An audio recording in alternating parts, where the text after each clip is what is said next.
Barra de Opinión presenta.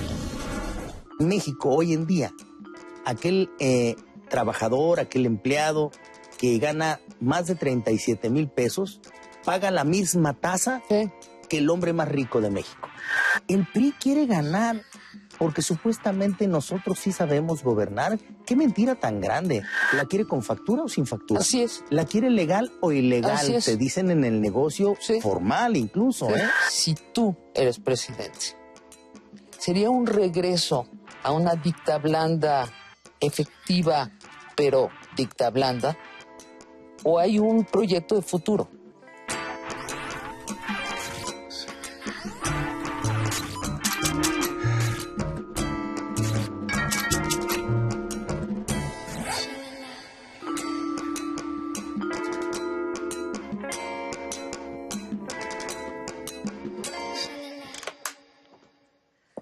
Hola, Sabina.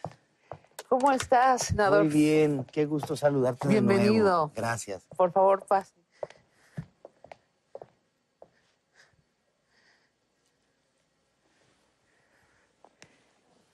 No hay nada que nos guste más a los ciudadanos que pagar menos impuestos. Sí, ¿verdad? Así es. Entonces, hablemos para empezar de la iniciativa fiscal Beltrones. Sí. ¿Vamos a pagar menos impuestos? El espíritu de una verdadera reforma sendaria para el crecimiento económico y el empleo es que podamos nosotros resolver el viejo dilema de que solamente es posible recaudar más si se suben los impuestos. Como que a los gobiernos se les acabó la imaginación. Usted plantea pagar menos impuestos y recaudar más. ¿Cómo? Quitando los privilegios. Porque los privilegios son los que hoy traen una evasión de 300,000 millones de pesos y cerca de 550,000 millones de pesos nada más en regímenes especiales. Si sacamos unas cuentas, por ejemplo, la evasión vale 300,000 millones de pesos. Esto equivale como a 14 presupuestos de la Universidad Nacional Autónoma de México. Y hoy se vuelven más atractivos porque estamos viendo que cerca de 150,000 estudiantes mexicanos quieren entrar a la UNAM, van a hacer su examen de admisión. ¿Y sabes cuántos va a poder recibir el sistema? ¿Cuántos? Por el presupuesto que tiene, 13,000. Los privilegios. ¿Quiénes están disfrutando de esos privilegios? Pues todos aquellos que no están incluidos en el sistema de recaudación, porque tenemos una economía informal que no está pagando impuestos. Que tú propones, vamos a incluirlos en la recaudación. Vamos a incluirlos, pero mediante una fórmula distinta a la que se ha practicado en el pasado. A la economía informal la han querido acabar en algunas ocasiones mediante la represión. Cuando uno los encuesta a quienes están en la informalidad, se da cuenta de que hay una gran diferencia entre informal e ilegal. O sea, tú dices, esta gente... Pero la diferencia entre informal e ilegal es muy importante. Claro. Ellos no son ilegales, son informales. Tú dices, hay que darles incentivos para pagar impuestos. ¿Cuáles son los incentivos? Bueno, nosotros estamos hablando, primero, el espíritu es, lo que se haga es para corregir la tendencia de no crecimiento y no generación de empleos. Todo debe de ser para impulsar el crecimiento económico y el empleo. ¿Es posible bajar impuestos y recaudar más? Claro que sí. Aumentando porque cuando la base. todos paguemos, todos podemos pagar menos. Nosotros estamos planteando IVA del 13%, no del 16%. Bajar 3 puntos. Pero un impuesto de control de 3% que sea en devolución a todos aquellos que entren a la formalidad, que tengan un recibo electrónico por su compra. ¿Qué podríamos decir? Factura o recibo. Si alguien va al mercado formal, sabe que le están cobrando 16, pero que le van a devolver 3. El 20% de lo que está pagando se lo van a reintegrar si tiene un recibo. ¿De qué le sirve pagar 13? Si se puede salir con la suya en México sin pagar nada. ¿De qué le sirve? Lo que pasa es que los precios de los productos no son más baratos en la informalidad que en la formalidad. Aquí lo importante es que la formalidad te está devolviendo 3% de lo que tú pagaste. Y eso es un atractivo, porque si lo hace de manera automática, ni tan siquiera de estas formas farragosas para obtener la devolución, entonces estaríamos nosotros auspiciando el que el mercado formal vaya creciendo cada vez más. Y también, ¿por qué no decirlo? Vamos a poder resolver en buena parte aquella cultura que hoy existe, que parece que es tradicional y muy normal, de cuando llegas tú a un negocio y te hacen una pregunta que parecería imposible en algún otro lugar. ¿La quiere con factura o sin factura? Así es. ¿La quiere legal o ilegal? Así es. Te dicen en el negocio Sí. formal incluso, Sí. ¿eh? Los privilegios. Nosotros sabemos que los empresarios muy ricos de este país tienen muy buenos contadores y no pagan todos los impuestos que les tocan pagar. A veces hasta les regresan sus impuestos.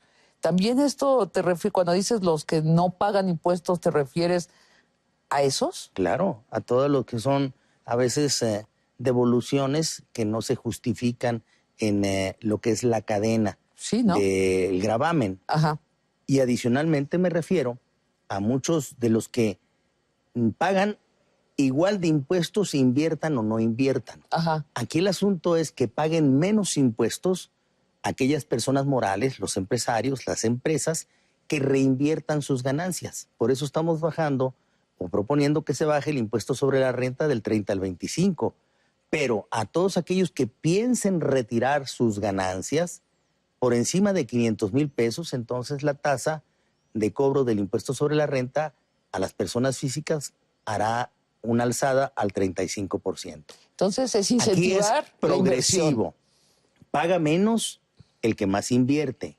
El que quiera retirar sus ganancias paga según lo que sean sus ingresos. Si son menores de 500,000 pesos, pagará menos. Si son mayores de 500,000 pesos, llegará a la tasa tope del 35. Tú sabes, Sabina, como muchos de quienes nos están viendo, que en México hoy en día, aquel trabajador, aquel empleado que gana más de 37,000 pesos, paga la misma tasa Sí.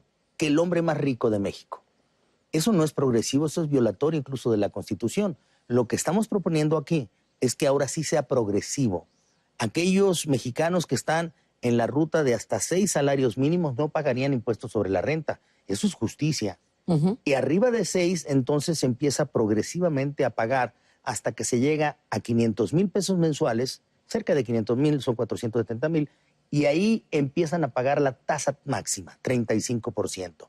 Con esto, entonces sí, haremos más justa la contribución. Paga más el que más gana, paga menos el que menos gana. Y aspira entonces a equilibrar de mejor manera este país. Ahora, Mario, como decía, no hay nada que pueda hacer un político más popular que bajar los impuestos. Y si además lo planteas así, como que no se reduce la recaudación, sino se aumenta, más popular todavía. Yo supongo que por eso ya están empezando a atacar la iniciativa fiscal Beltrones. En primer lugar es tu propio partido. En el PRI están atacando los que están siguiendo a Peña Nieto, porque obviamente te da un perfil presidenciable esta iniciativa. ¿Qué vas a hacer con eso? La verdad es que dentro del PRI también hay diferentes formas de pensar. Hay algunos que incluso, yo los respeto mucho, viven apoyados en los tabúes o en los dogmas. En ese orden podríamos hablar de lo que estamos proponiendo de generalizar la tasa del impuesto al valor agregado para que paguemos todos. Pero eso sí, pongamos en un lugar aparte a todos aquellos mexicanos a quienes se le ha negado la oportunidad de tener mayor éxito en el mercado laboral, y que es el 40% de los mexicanos que están abajo de los 6 salarios mínimos. Y ahí entonces se arma una canasta básica de productos industrializados que no pagarían nunca. Por ejemplo, no pagarían nunca ningún mexicano por medicinas de patente. Sí se va a pagar por algunas otras que son hasta productos milagro, medicinas milagro, que están exentas hoy en día. No se pagará un IVA a los alimentos, que son los del consumo más generalizado y forman parte de la dieta del mexicano. Todo lo que son legumbres, frutas, la mayoría de los granos, y también algunos de los alimentos procesados, por decirte de alguna manera. Carne, pollo, huevo, marisco, pescado, lo que es sardinas, enlatadas, dije pan, tortilla. Todos estos alimentos que son los que realmente consume la clase más desprotegida quedarían exentos de pagar IVA. A cambio, ellos tendrían una disminución de la tasa del impuesto al valor agregado del 16 al 13 para que compren lo que son sus vestidos, su zapato y algunos otros enseres que también forman parte de su consumo cotidiano. Es una iniciativa que busca equilibrar en mucho la manera de recaudar, pero sobre todo con el espíritu de generar crecimiento económico y empleo. Se quiere incentivar la inversión y, por el otro lado, facilitar el pago de nuestras obligaciones. También estamos proponiendo que el impuesto sobre la renta, las pymes, que son la mayoría de las empresas en este país, que generan cerca del 70% de los empleos en México, que tengan ingresos menores de 20 millones, tengan la opción de pagar el 5% sobre sus ventas y se olviden de todo lo demás. Nada de deducibilidades.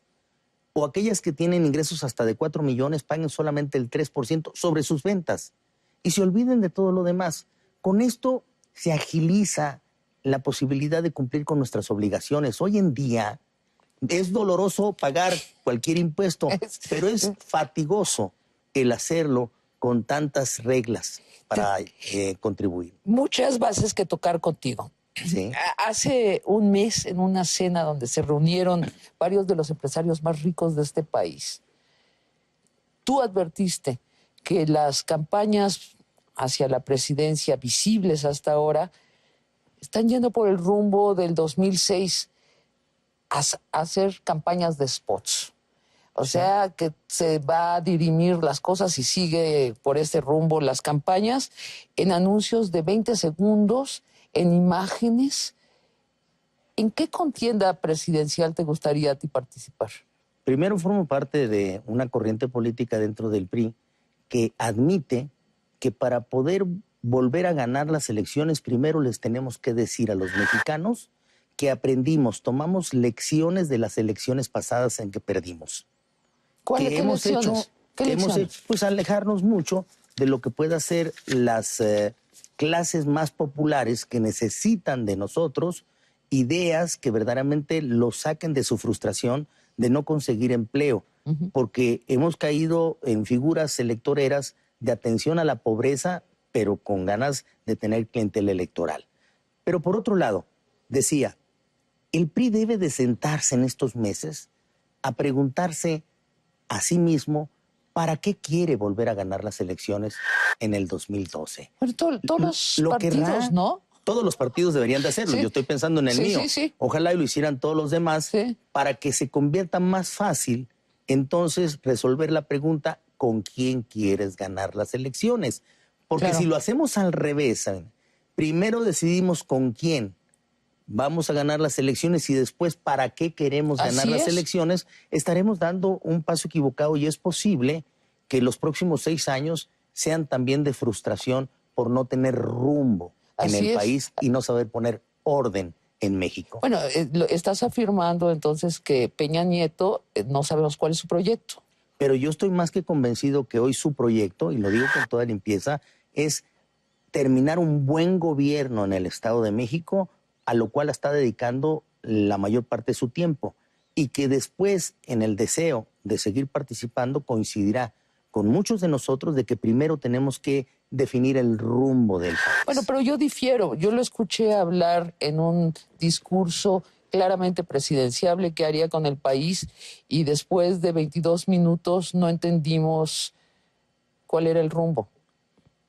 Pues usted estará obligado en el momento de participar a definir perfectamente bien lo que es el interés nacional. Hoy, pero por lo pronto hoy está en el interés de gobernar bien su estado. Creo que está presentando buenos resultados, hay que ser honestos.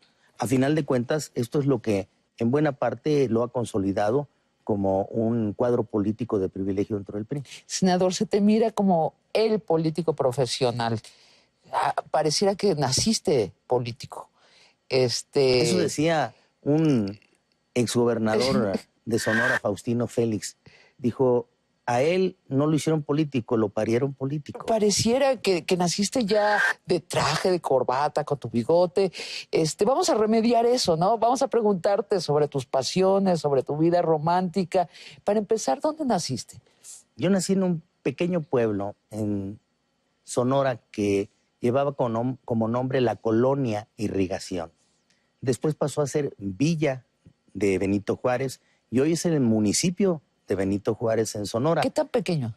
Pues cuando yo nací no habían sido más de 20,000 habitantes en ese lugar. Hoy en día ya deben de alcanzar como los 60,000. ¿Y cómo se veía Villa Juárez? Pues se veía un pueblo sin pavimento, ocupado por colonos que habían sido dotados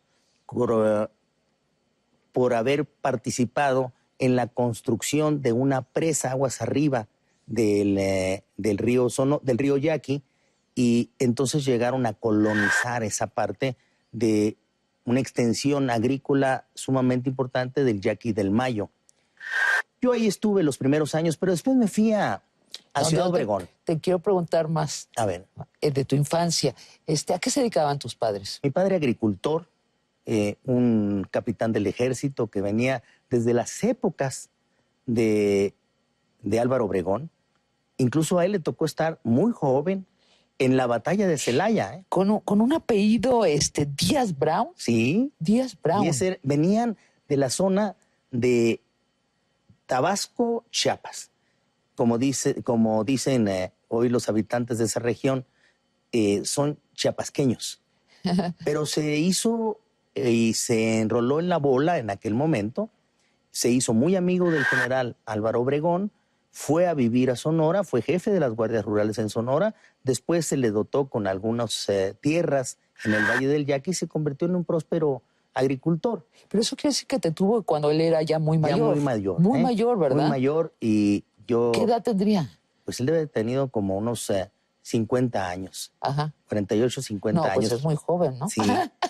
Pero pues yo tengo, afortunadamente, mucha familia, medios hermanos, toda esa... ¿Y por qué usas el apellido de tu madre? De una madre en su inicio soltera, que después construye, pero en el tiempo, su legalidad en el matrimonio, pero nosotros seguimos portando el nombre de mi madre porque ese fue el que se registró en Villa Juárez. Pues pero la gran pregunta contigo es esto. Y, aparte de ser senador, aparte de ser político, ¿es un ser humano? Sí, y tú lo acabas de ver. 2.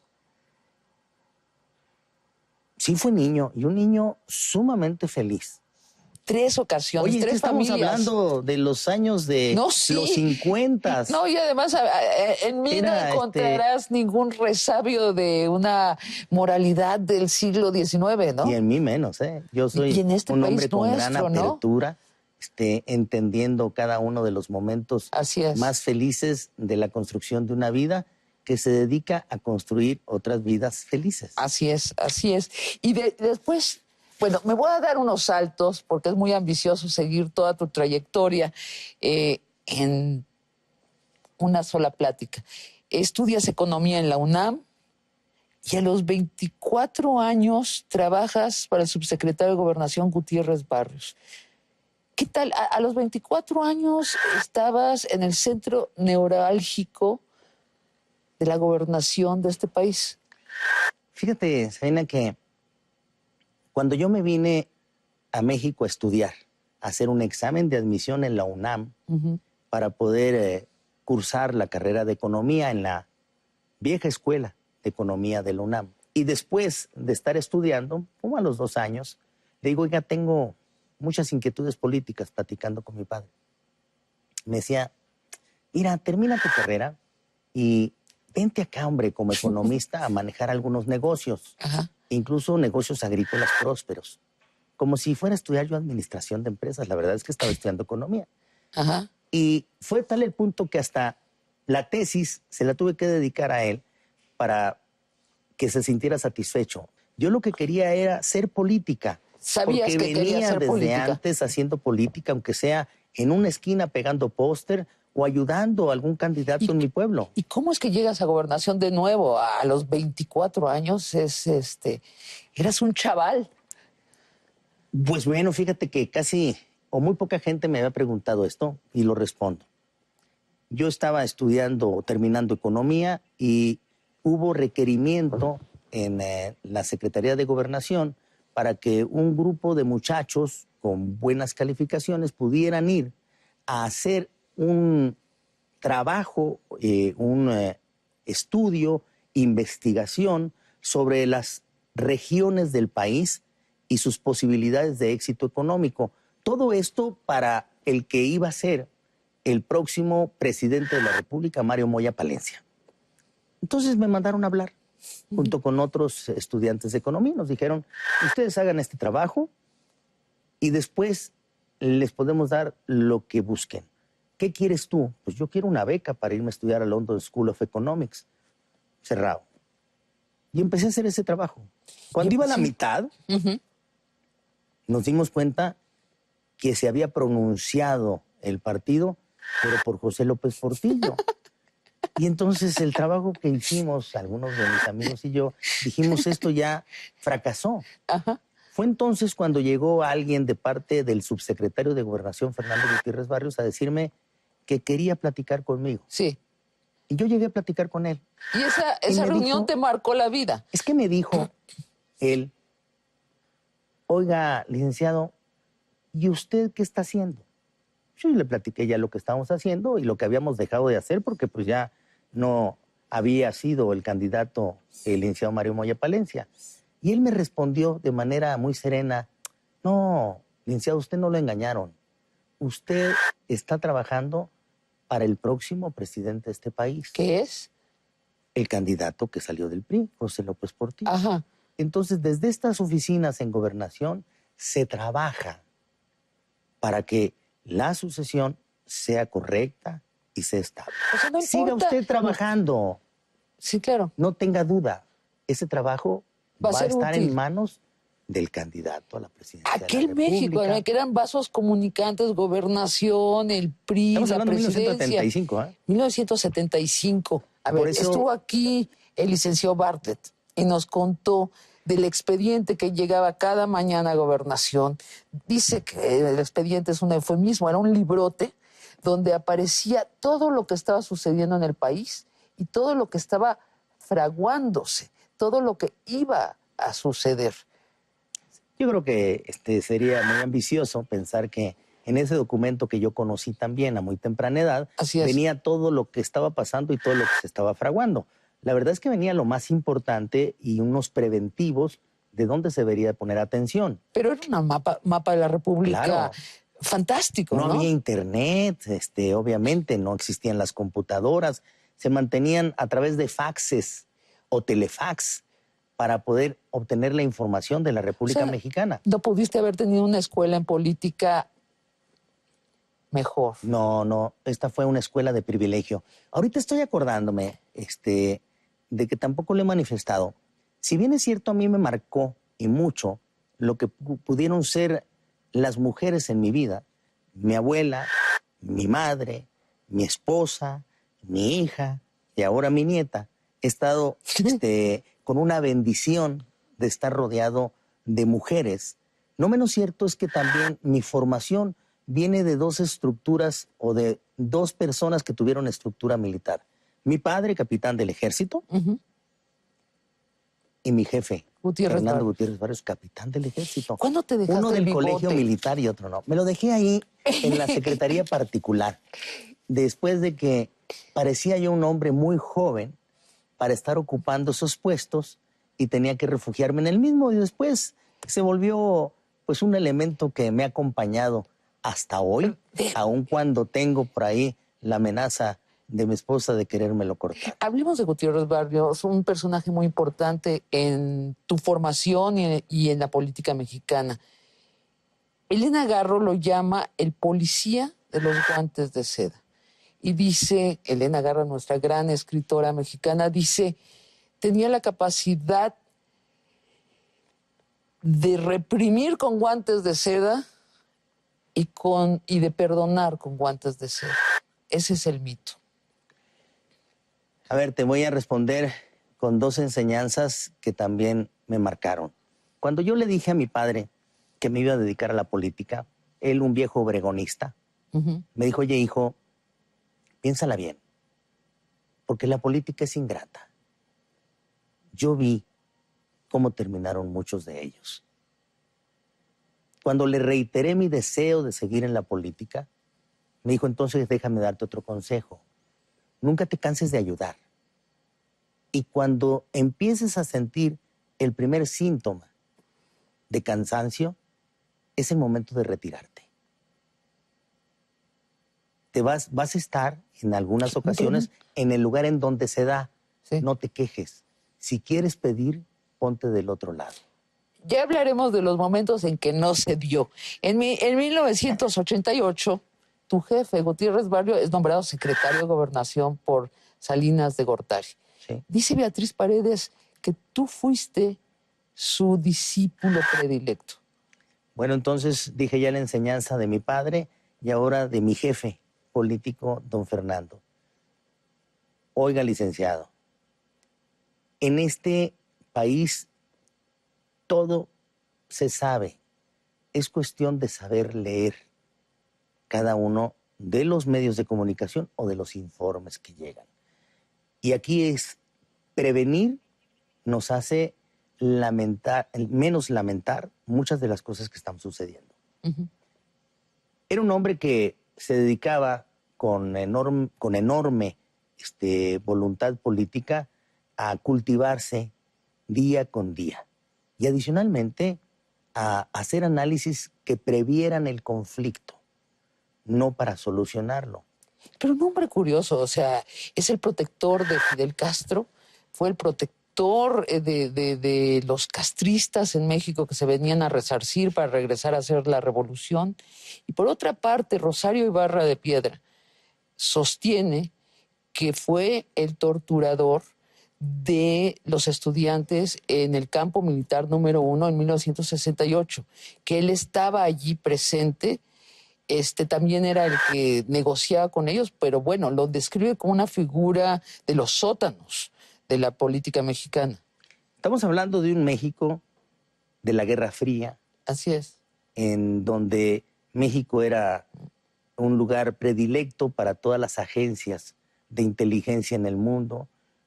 Decíamos en ese momento que en México los americanos espiaban a los rusos a los americanos, los dos a los palestinos, los tres a los israelíes y los cuatro espiados por los israelíes. Sí.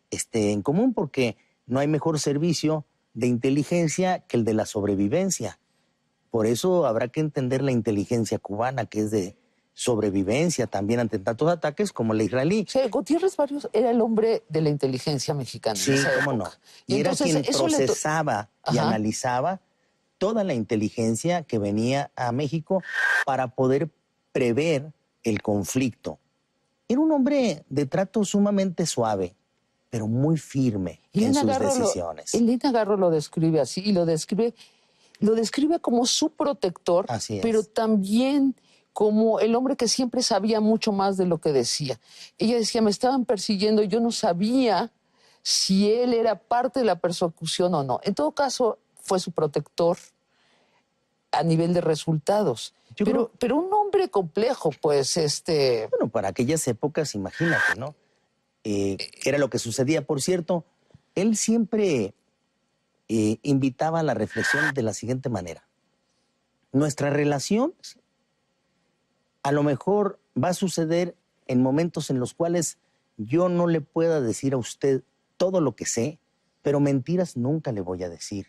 Uh-huh. Y es así como se hace una relación correcta entre seres humanos y sobre todo entre políticos. Aquí lo que no se soporta es la mentira. Usted puede guardarse buena parte de lo que sabe, pero nunca mienta. Pero ¿qué tal lo anticonstitucional? Fíjate que aquí también quisiera rescatar, uh-huh, en beneficio de esta forma y esta relación, que en algún momento la senadora Rosario Ibarra hoy uh-huh, decía, pregúntenle ustedes al senador Beltrones qué era lo que pasaba en aquellos tiempos. uh-huh. Y yo lo que respondo es que cuando eso aconteció, yo era un adolescente, pasando de niño a adolescente. Yo vengo a asimilarme al servicio público en 1975 y con un hombre al que Tenías vi 26 vivir años. el tema de la información para la prevención, el análisis para la solución.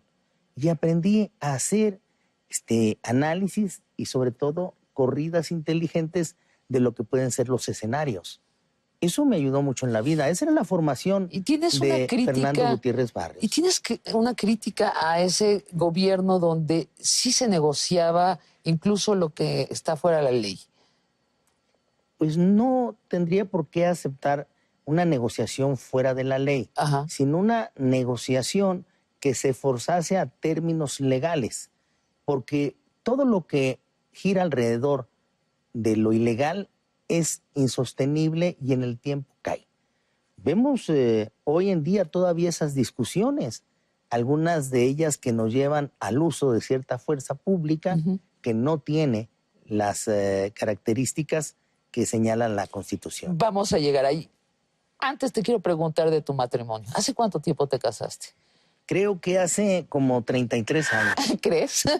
Oye, son muchos años muchos que años. no me parecen tantos. ¿No? La verdad es que si me parecieran tantos, me acordaría si son 33 o 32. ¿Cómo se La llama verdad tu es que esposa? me llevo muy bien con mi esposa. ¿Cómo se llama tu esposa? Silvia. Silvia. Sí, ella y yo nos conocimos en la universidad. Ella es psicóloga, y yo economista, y pues de nuestra unión y feliz matrimonio nació una hija, ¿Ella Silvana. ejerce la psicología? No, no le ejerce. A lo mejor lo hace conmigo cotidianamente, pero no lo hace profesionalmente. De tiempo completo contigo. Así es, y tienen una hija. Tenemos una hija, afortunadamente de 27 años, que pues ha sido nuestra pasión y nuestro producto de amor que nos ha unido. Silvana. Oye, acaba de entrar al Comité Ejecutivo Nacional del PRI. Sí, creo que la Ya entró invitaron. a la política. La invitaron a un área de información, evaluación y estrategia. Creo que es un lugar donde puede desempeñarse bien. Ella es abogada, siempre ha sido una mujer interesada en los temas públicos y políticos, ha participado en distintas campañas, las ha evaluado, les ha dado seguimiento y en este caso pues quiere seguir aprendiendo más. Yo creo que tomó una decisión correcta y ella sabrá si ese es el destino de su vida o no. Yo no le voy a ayudar a que lo identifique. Tu yerno. Sí. Tu yerno también es legislador. Sí. Por el Partido Verde. Por el Partido Verde. Mi yerno es un servidor público de larga carrera que en la Comisión Nacional de Derechos Humanos o en el Seguro Social o en la Secretaría de la Función Pública siempre se dedicó a lo que es la Contraloría. Y a partir de ello sus relaciones y su participación. A mí me gustaría más que participara en mi partido, pero yo si no mando sobre mi hija, menos sobre mi yerno. Manlio, ¿con quién hablas privadamente, sinceramente, pidiendo consejo? ¿Quién es esa persona íntima para ti? Qué buena pregunta, ¿saben? La verdad es que desde hace tiempo me ocupé de recordar los consejos de las gentes a las que más he respetado. Dentro de mi padre, con su firmeza de carácter, como también de mis jefes. Mis jefes han sido varios, desde don Fernando Gutiérrez Barrios, Adolfo Lugo Verduzco, Jorge de la Vega, también el ingeniero Rodolfo Félix Valdés. He tenido jefes disímbolos y después he entrado a una etapa en la cual ya no he tenido jefes, sino he sido colaborador de muchos otros funcionarios con quienes he enriquecido mi vida. ¿Con quién hablo? Yo acudo a 2, 3 personajes con suficiente calidad intelectual para que me ayuden a procesar buena parte de las decisiones que yo creo que son convenientes y prudentes. Con ellos me aconsejo. ¿Quiénes no quiero son? que me los vayan a buscar otros porque los quiero de tiempo completo. Entonces no nos vas a decir el nombre. A su tiempo podrás saber muchos de ellos que tienen en buena parte ¿Cuántos la son? culpa. Son 3. La buena parte la culpa de que yo me haya convertido en un hombre que aborda la agenda nacional, hace propuestas e iniciativas para que las cosas pasen y cambien. ¿Tienen tu edad? ¿Son mayores que tú? No, son mayores que yo. Son mayores Fíjate que tú. que yo siempre he ¿Son trabajado... políticos? No, son académicos. Son la mayoría de académicos. ellos. Por cierto, ¿Del Colegio de México? Uno de ellos. Por cierto, siempre Ya he dinos. trabajado para gente mayor. A lo mejor me viene también de esto de ver a mi padre mayor, pero los consejos de los hombres mayores que yo han sido fundamentales en mi vida. Danos un nombre. Creo que es muy interesante, te perfila muy bien si nos dices Los con vas quién a hablas. conocer y muy pronto. ¿Ah, sí? ¿Por Así qué? es. ¿Los Pues porque mostrarás? en su momento yo tendré que hacer en buena parte una presentación de dónde provienen tantas ideas. Fuiste gobernador de Sonora de 1991 a 1997. En el 2000, tu gallo para la presidencia, el candidato del PRI, Francisco Labastida, pierde. Sí. Como te dijo tu padre, hay momentos en que no se da. ¿Cómo fue perder? Además, inusitadamente, ¿no? O sea, no se lo esperaban. Los priistas no esperaban que iban a dejar de gobernar la presidencia, ¿no? Menos en ese momento en el cual el candidato del PRI pues resaltaba enormemente por su calidad, Francisco Labastida, frente al contrincante que le seguía, que era Vicente Fox, producto solamente de un pragmatismo ramplón que parecía no darnos ninguna seguridad de lo que iba a pasar en el futuro. En cambio, Francisco Labastida, y hoy más que nunca lo pruebo, con un enorme conocimiento y madurez. Pero bueno, así son las elecciones. También me decía mi padre que las victorias y las derrotas no son de una vez y para siempre. ¿Qué aprendiste de que perdió el PRI en ese momento? Pues que el mundo estaba cambiando y que no era suficiente ser dueño de la mejor propuesta, sino ¿Sí, no? también que debería de venir acompañado de una inteligente muestra hacia la población sobre la necesaria esperanza que tenían muchos de quienes venían sufriendo la enorme crisis económica que se desató después de diciembre del 94, con aquel error llamado de diciembre, que todavía no se ponen de acuerdo quién fue el causante, pero todos sí sabemos a quienes nos afectó. Así es, pero también los mexicanos creo que en ese momento votamos porque se fuera el PRI, es decir, porque se fragmentara el poder, para que no hubiera un partido que tuviera todo el poder. ¿Lo entiendes tú así? Sí, cómo no. ¿Saben? ¿Y crees que quienes es un mejor no lo país? entienden son los que hoy están proponiendo algunas fórmulas regresivas para poder ejercer el poder, para que se quede añorando el PAN 30 las años. mayorías en las cámaras de diputados, de senadores. Antes las cosas eran más fáciles. ¿Por qué no construimos matemáticamente estas mayorías y otras cosas más? ¿Y quiénes son esos? Bueno, aquellos que hacen planteamientos que no entienden que la pluralidad llegó para quedarse. ¿Pero quiénes son, los panistas o los priistas, los que pues están describiendo? Hay algunos priistas, algunos panistas y algunos perredistas. Y entre ellos incluso algunos que promueven su acceso al poder, pero con fórmulas antiguas de gobierno. En el 2002 eres diputado por el PRI, ahora eres senador por el PRI. Solo 3 años en tu vida no has estado en la política. ¿Qué tiene de adictivo a la política para ti?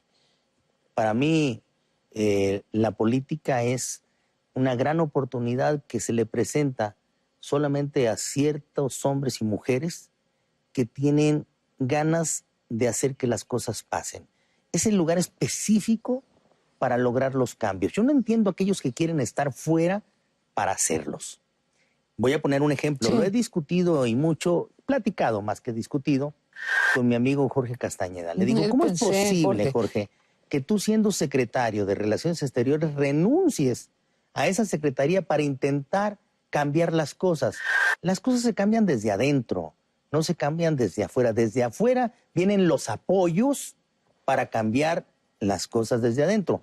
Cuando las cosas se cambian desde afuera, es a través de las revoluciones. Cuando uno quiere cambiar las cosas desde adentro son las evoluciones. Cuando un pueblo se tarda en evolucionar, viene una revolución. A lo mejor eso nos pasó en el 2000 y a lo mejor no aprendimos la lección y nos volvió a pasar en el 2006. ¿Qué? A ver, ¿cuál específicamente? Yo siento que otra vez en el 2006 no dijimos para qué queríamos volver al poder. Pero es que y entonces discutimos de quién debería de ser el candidato. Iniciamos un proceso al revés a lo que siempre nos recomendó Jesús Reyes Heroles. Discutan primero el programa y luego fácilmente encontrarán el nombre. Pero yo creo que está sin duda volviendo a suceder, como lo dijiste, en aquella cena con varios de los hombres y mujeres, de los hombres más ricos del país. Este fue una corrección política hipócrita. No hay mujeres más ricas del país. Creo que aciertas, o sea, yo creo que Peña Nieto no se ha pronunciado por un proyecto. Creo que, te pregunto, ¿es el caso de los 30 aspirantes del PAN? Esa decena que tienen ahí, espero que no termine como trágica, pero, a ver, no es una simple reflexión de un político. Yo doy todo el beneficio al gobernante o a los gobernantes que hoy no se ocupan de estar intentando decir cómo resuelven los problemas del país porque están más ocupados en su entidad. Pero estoy más que convencido de que tendrán que salir de ahí a hacer un planteamiento formal y yo estoy en la espera de que eso suceda. Y si puede ser organizado por el partido, que es en lo que estoy presionando, será mejor. Bueno, tendrá que ser si lo exigen los electores, porque en el 2006 no lo exigimos y en el 2010, bueno, la meta era esto, la sucesión en el poder y ahí nos quedamos y no preguntamos mucho sobre cuál era el proyecto de país. En el 2006 no lo preguntamos y no veo que nadie lo esté preguntando seriamente. Creo que posiblemente tú eres la figura que lo va a proponer si tú te pronuncias por un proyecto. Tú lo dijiste, en el 2000 quizá fue el ambiente y los aires de alternancia que se acercaron a nuestro país, lo que hizo que el voto no favoreciera al mejor candidato, que era el candidato del PRI.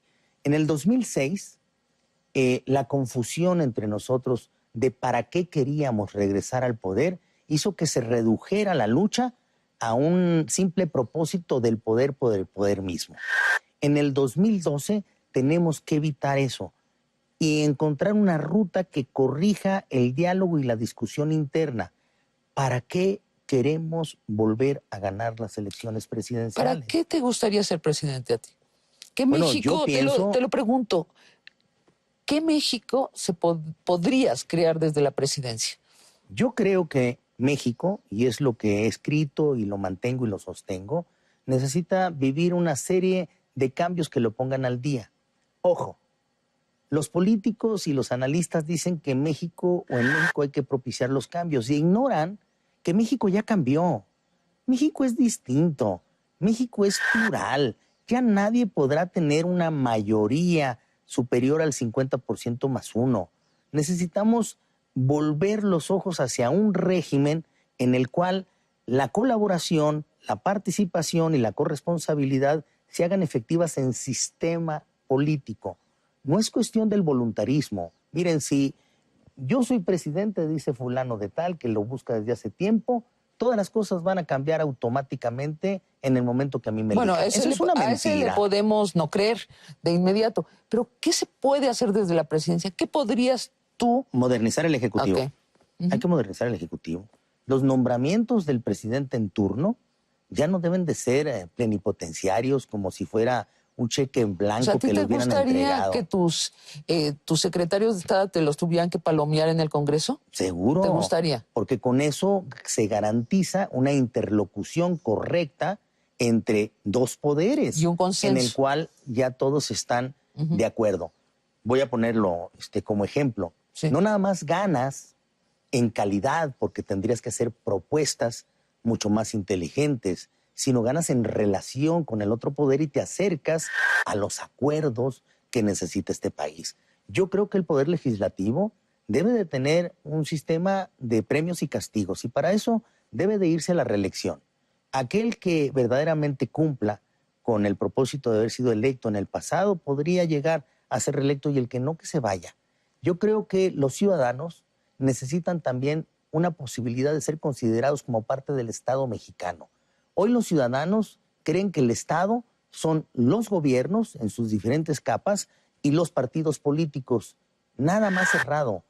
El Estado lo conforma también la ciudadanía. Por eso hay que darles candidaturas independientes de partidos políticos. Hay que darles iniciativa ciudadana, que ellos puedan proponer, si se reúnen en un monto específico de ciudadanos, en un porcentaje del padrón electoral, para que puedan promover una iniciativa que el Congreso esté obligado a desahogarla por el sí o por el no, o por el sí corregido. Estas propuestas son todas legislativas, las que lleva enumerando. Sí, todas tienen que pasar por un consenso y no nada más legislativas. ¿Qué son más? Constitucionales. Son reformas constitucionales. Yo te he oído hablar sobre la riqueza de México. ¿Dónde está la riqueza de México? Bueno, primero, aunque parezca de perogrullo, en los ciudadanos, en los mexicanos, que hemos sido capaces, no obstante el que no se nos faciliten las cosas, de poder resolver muchos de los problemas que se nos han presentado. El sistema político, el día de hoy, el que planeamos desde hace mucho tiempo, ya no coincide con el México real. Hay que adaptarlo. Las reglas de convivencia deben de ser pactadas en la Constitución, pero también la certeza jurídica de lo que va a suceder en el futuro deben de estar alrededor de nuevas instituciones que se creen en el ángulo económico. A ver, ¿cuánto hace, Sabina, que no se crea una institución, una nueva institución en México? Creo que la última fue el IFAI. Pero el IFAI no nació del Ejecutivo, el IFAI nació de la sociedad. Fue el Grupo Oaxaca quien puso la necesidad de la transparencia para acabar o por lo menos luchar en contra de la corrupción. ¿Qué instituciones fundarías? La presidencia, que ya no es plenipotenciaria. Esta debe ser una de las ideas que esté alrededor de por qué, si volvemos a ganar en el 2012, las cosas no serán iguales. Tendríamos ya que someternos a la calificación que haga otro poder en donde no tenemos nosotros el control absoluto para que la calidad de los gobiernos sea superior. También tenemos que buscar el que los ciudadanos participen de mejor manera, no nada más a través de los partidos políticos, que se integren y se sientan considerados. Los órganos reguladores del Estado mexicano que dan certeza jurídica deben de dejar de ser órganos simuladores del Estado mexicano. Mientras tú no tengas una comisión de competencia perfectamente bien establecida y con carácter transeccional, los monopolios, oligopolios, oligopsomios, prácticas monopólicas se van a seguir sucediendo sin sanción ni castigo. Manuel, creo que tú encarnas muy claramente para el electorado la duda básica ante el PRI. Es decir, es evidente que tú conoces el sistema, que conoces los sótanos del sistema, tanto como los salones de mármol del sistema. Nuestra pregunta es, si tú eres presidente, ¿sería un regreso a una dicta blanda efectiva, pero dicta blanda? ¿O hay un proyecto de futuro en ti? Mis propuestas, en base a la experiencia política de muchos años, me indican que cualquiera que en el 2012 gane la presidencia de la República necesariamente tiene que hacer estos cambios para evitar regresiones que van a ser sumamente negativas en el país. Pero no tenemos ninguna garantía que hará ningún cambio. Puede llegar un presidente que no haga ningún cambio. Por eso es que hay que obligarlos a todos a que digan qué es lo que quieren hacer cuando ganen la presidencia. Así es. Primero hay que decírselo a los partidos. A ver, ¿el Partido Acción Nacional quiere ganar para seguir gobernando como hasta ahora? ¿El Partido de la Revolución Democrática quiere ganar para traernos sus divisiones al gobierno? El PRI quiere ganar porque supuestamente nosotros sí sabemos gobernar. ¡Qué mentira tan grande! Yo tengo ejemplos ¿Quién sabe si puede gobernar en este nuevo tipo de presidencia, sólidos, ¿no? de que en ocasiones no hemos sabido gobernar. Entonces, aquí hay que quitar lo tradicional de los gobiernos. No es nada más el quítate tú para que me ponga yo y todo se solucionó por añadidura. No es cierto. Nos hacen falta las nuevas instituciones del sistema político mexicano. El presidencialismo debe de permanecer como cultura, pero hay que poner por enfrente las nuevas instituciones que mejoren la calidad de los gobiernos. Manlio, Lo unas mismo en el últimas, legislativo y en los órganos reguladores. últimas preguntas, te pido respuestas muy breves. La guerra contra el narco, ¿continuarla sí o no? Claro que sí, y de manera definitiva, pero más inteligente. ¿En qué sentido más inteligente? Que no es suficiente el mostrar supuesto valor para enfrentarlas hasta sus últimas consecuencias sin idea de lo que hay que hacer. Hay que hacer una planeación que evite el que la confrontación de fuego entre delincuentes y Estado nos traiga violencia a la población. Hay que hacerlo inteligente. ¿Cómo crecer hacia el mundo? Llevamos ya varios sexenios sin crecer hacia el mundo. Hay que crecer hacia el mundo también cuidando nuestro mercado interno. Hoy en día no hay economía que se respete que no se haya mirado hacia su interior, sabiendo que debe de fortalecer su mercado interno para poder ser más apreciado en el mundo. Las fronteras ya las derrumbamos con los tratados de libre comercio, pero hoy tenemos que mirar también hacia el mercado interno. Si algo distingue a las economías BRIC, ¿Protegiéndolo o cómo? no, de ninguna manera, posibilitando que esté en igualdad de oportunidades ante la competencia. Uh-huh. Por mucho tiempo, nuestro mercado interno y nuestros inversionistas han quedado desprotegidos porque, a diferencia del exterior, no han tenido crédito suficiente como para poder competir internamente. Tampoco han tenido el apoyo de sus gobiernos, que los ven como con las reglas de la economía, de que todo se va a acomodar con la mano invisible del mercado. Y eso es mentira. Las mujeres, ¿son un tema para ti político? Te dije hace un momento que buena parte de mi formación se la debo a las mujeres de mi vida. Por eso insisto en político. Me siento obligadísimo. Creo que sí, la parte sensible de mi ser, aquella que me invita a reflexionar y a hacer las cosas con prudencia, vienen de la enseñanza de la mujer. Brevísimo, 3 prioridades para el país. Crecimiento, empleo, seguridad. Manlio, ¿qué tan rico eres? Yo creo que si lo puedo poner en materia humana mucho, en materia económica poco.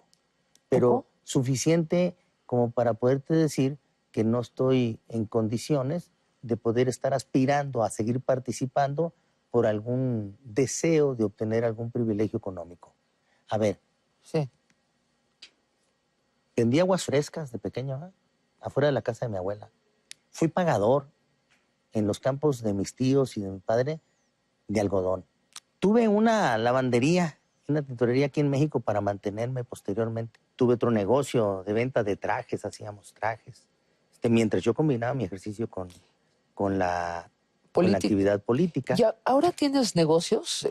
¿Tienes empresas? Conservo acciones que no las ejerzo, las he puesto a salvo de recaudo de la empresa regional que formamos en 1997 para hacer las calificaciones de los gobiernos de su deuda pública. Los preparamos a los gobiernos para hacer sus calificaciones.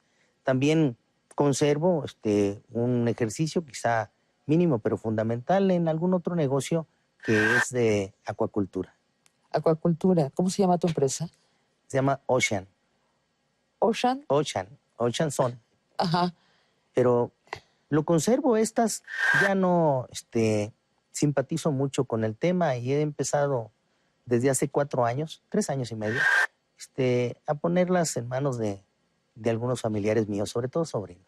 ¿Y tú vives de tu salario de senador? Yo vivo en mi salario de senador. ¿De verdad? Y de los negocios, o el negocio que los tengo negocios. de la empresa regional que sigue trabajando y mucho, y adicionalmente de algunas otras regalías que son estas que te platico.